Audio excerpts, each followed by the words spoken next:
Boxing in 2023 is really becoming a spectacle.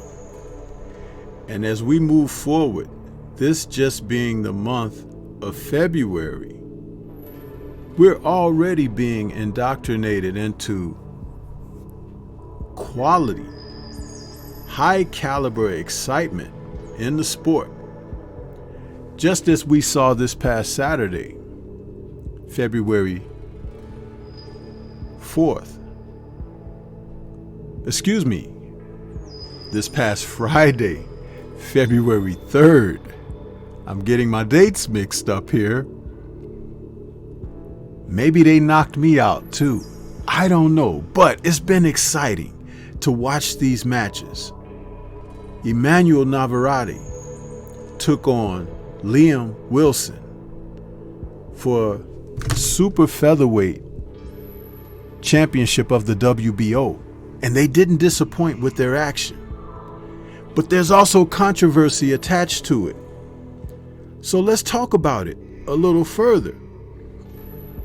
And where have we seen this before?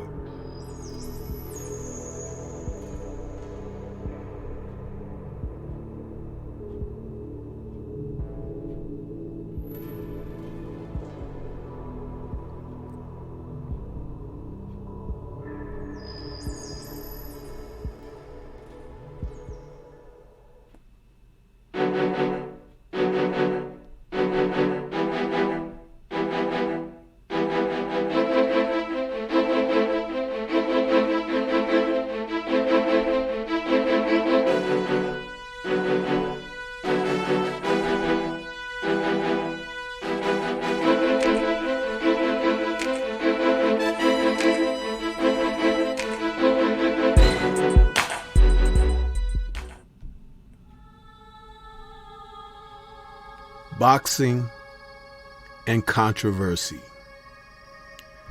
Controversy and boxing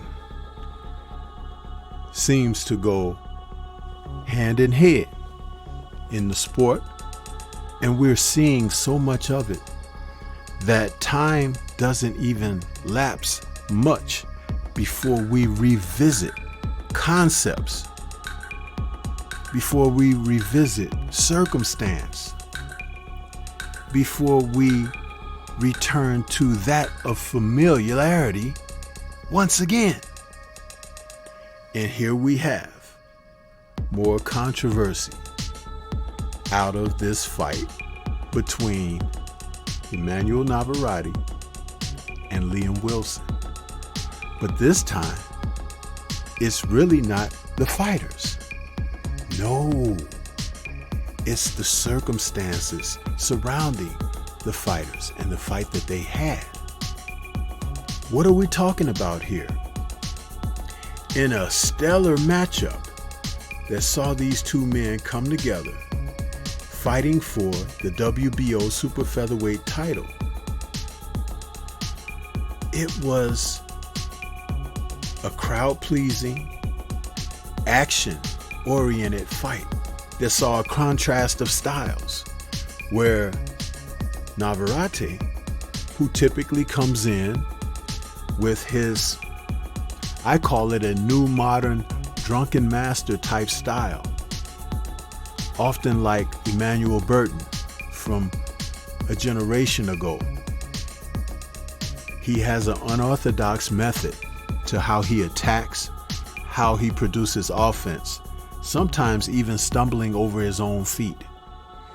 And in this fight, Liam Wilson was up for the challenge. Though not as experienced, because he came into the fight with only 12 matches under his belt, he performed, as I like to say, admirably. But a little more seasoning was necessary, because Liam came in boxing as an orthodox fighter, and it was interesting to see him switch to southpaw in the third round, which immediately gave Navarette issues. and then switching to southpaw and giving Navarette those issues. His vaunted left hook became the power hand from the southpaw position, and he began to land these rights on Navarette, whom they said was underprepared for this fight. Originally supposed to face Oscar Valdez, but Valdez, due to some type of injury, wasn't able to make it. So in stepped Liam Wilson. Wilson was also physical, a couple of inches taller than Navarette, but Navarette had the reach advantage. Wilson's upstanding European style with little head movement was destined to be an issue, and it was pointed out early by the commentators. But he still boxed his way to a situation where Navarette was running into his shots. He was very accurate and had enough power to threaten, even at one point during the fight, dropping Navarette to the canvas for the first time in his career.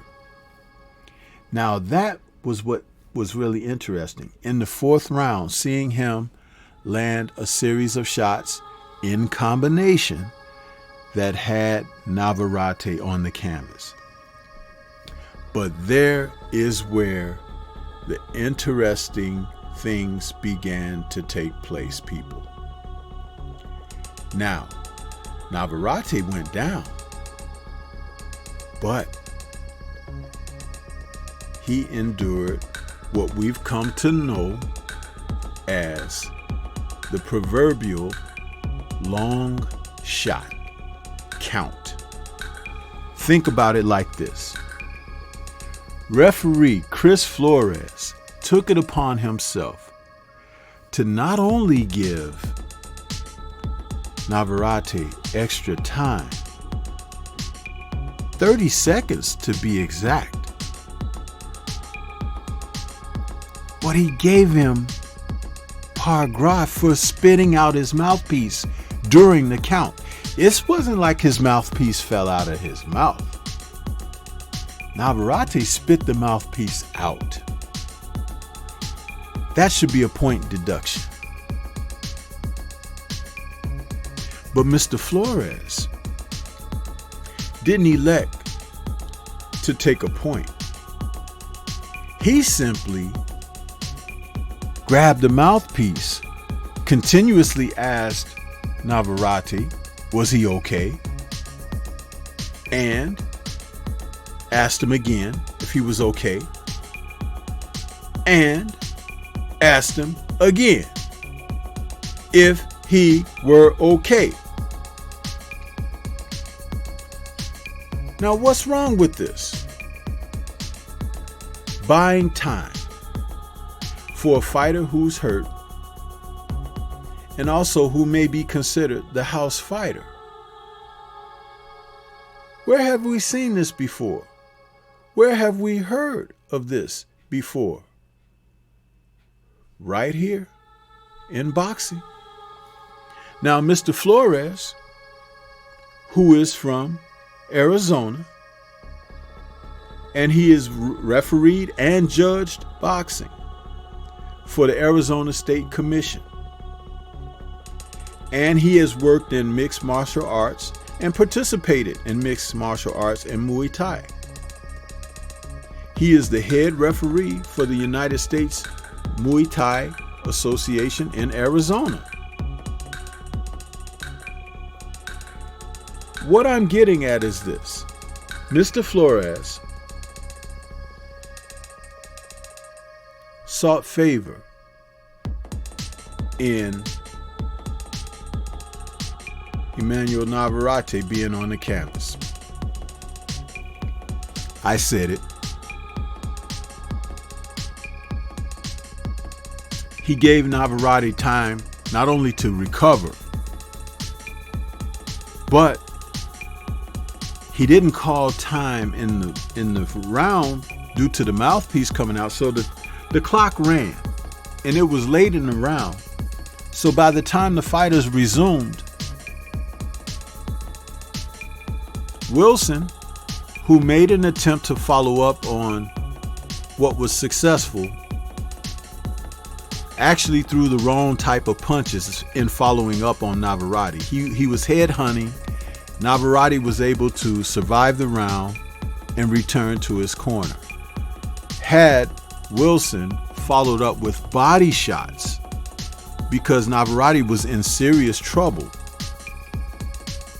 he may have been able to secure the fight. Now, let's get back to Mr. Flores for a moment, who impacted this fight tremendously. This man gave Emmanuel favor.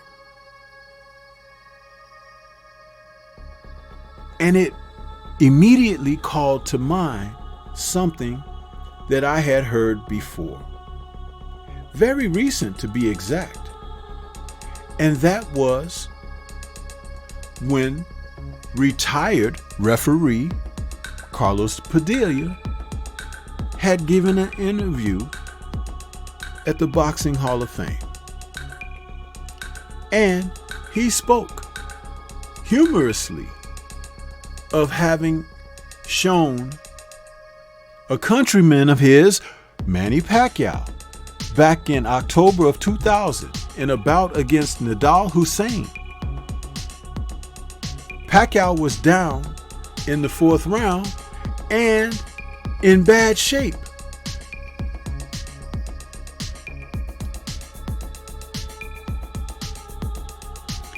To the degree that he was almost knocked out, people. But as Padilla fondly and humorously recalled, he says, "I'm Filipino and everybody watching the fight is Filipino. So I prolonged the count. I know how to do it." When he got up, I told him, "Hey, are you okay?" Still prolonging the fight. "Are you okay?" Okay, meaning he gave him time. Not the time of the count, but time to recover during the count.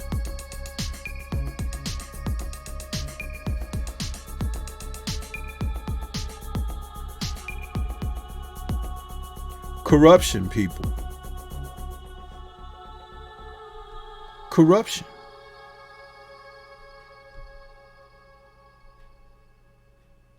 We're seeing it right before our eyes. And it's being said just within earshot. Mr. Flores did the same thing. He gave Navarette time. And Navarette needed it.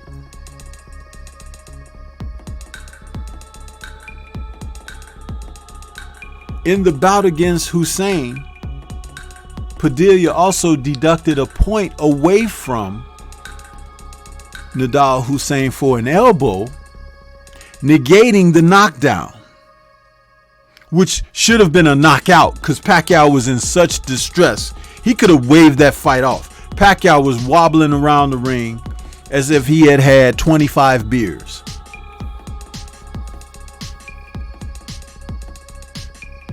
Mr. Navarette was in pretty bad shape himself.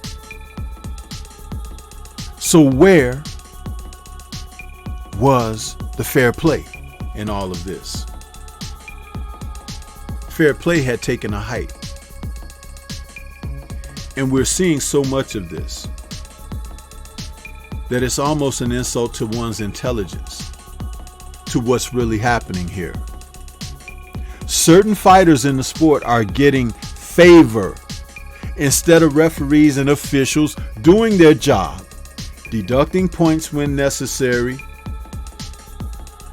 giving a full count, not delaying, finding reasons to stop the count, to send people to neutral corners, and all of this other activity that they've learned to incorporate during a match to prevent a fighter from being stopped, a favorite fighter. And that doesn't necessarily mean the promoter's favorite fighter. That could be the network's favorite fighter. That could be a judge's or officials, including referee. You include referees in the officials because they judge bouts also. Favorite fighter or favored fighter, because money is involved in this, people. Yeah. So you very well may not get the legitimate outcome that you're supposed to receive when a man gets hit on the chin and he goes down. It's always something else attached to this. And we're seeing it because we're living in a time of revelation. Things coming to light. And you're seeing it in boxing more and more.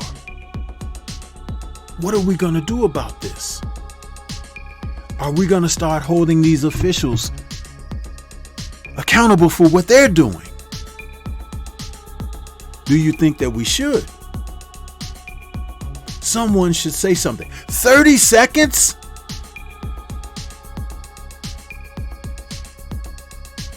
That's a pretty darn long time. Now, Navarette was able to come back and score a ninth round TKO stoppage over Liam Wilson, as Wilson ran out of gas, partly due to the event, partly due to some of the body work that Navarette upped after being dropped himself. As I stated, had Liam gone to Navarette's body, he may have gotten that stoppage that was so elusive. But I noted how Mr. Flores jumped in to stop the fight when Liam was in trouble. Yeah. Jumped right in there. Gave him an out. This is true, people. This is true. Hats off and salute to Emmanuel Navarette pulling out the stops and getting the victory. But it was not without assistance. And these are the type of things that really should be discussed and put on Front Street so that they could possibly be eliminated and it doesn't continue to happen in the sport. But it did happen, and I am speaking on it. What do you think? This is Stormy B Man. Shout out to the mighty LDBC and Liberated Perspective, a third eye view of the world. For more content such as this, please like, comment, subscribe, and share. You can let me know in the comment section your thoughts. Go back and watch it for yourself. Think about referee Carlos Padilla and what he had to say, and think about the actions of Chris Flores. It's right in front of you. Peace to everyone out there, and everyone, please remain safe.